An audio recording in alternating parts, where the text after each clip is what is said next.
well, black kind of arguments. Will this play out in this area as well, to give the police another tool to target people inappropriately who are vulnerable, racial minorities, so on? And I think that's a concern. What they are doing to try to prevent that, as I understand it, is training the officers specifically on equity and fairness in applying the law, which you'd hope would be happening anyway, but I guess they're going to emphasize that particularly on this law. This bill, it also increases maximum prison terms for many impaired driving offenses from 5 years to 10, essentially doubling it. Do you think that's appropriate? Well, again, I think it's appropriate, I guess, if in fact the evidence supports that we're making the roads safer.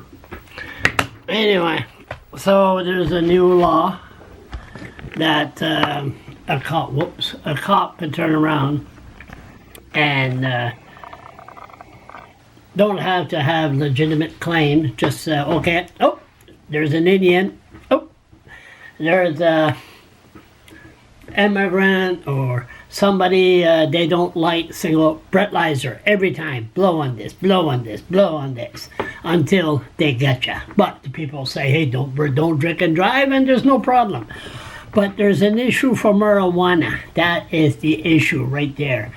And here in New Brunswick, there's no lawyers to fight for human rights. I mean, this is the only province that human rights are totally ignored. The police can raid your place and falsely accuse you to be a pedophile. Oh, that's okay. They didn't find any child porn. What's the big deal? Which we're going to talk about this more in the new year. The Fredericton police and the RCMP falsely accusing citizens to be pedophiles. But anyway, never mind. Focus, Charles.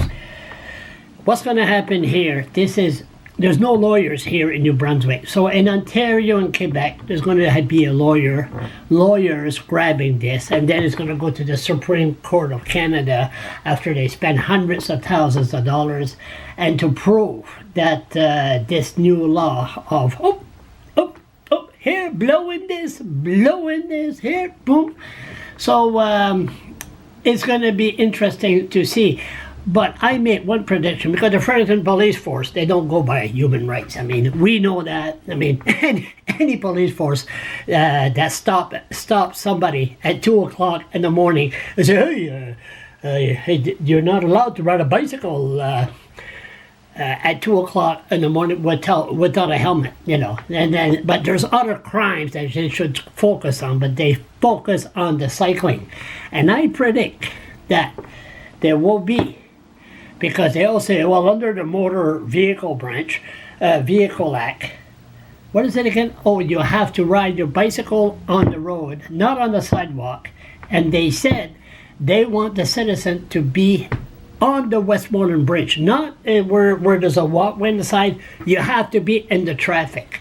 So I remember I drove after having a few beer last summer. And I said, the cops taught me, really, you're not supposed to ride a bicycle when you're drinking.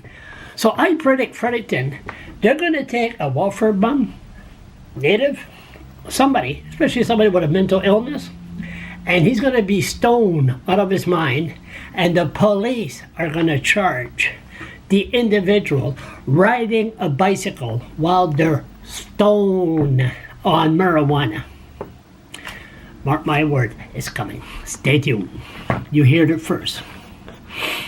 What a goddamn...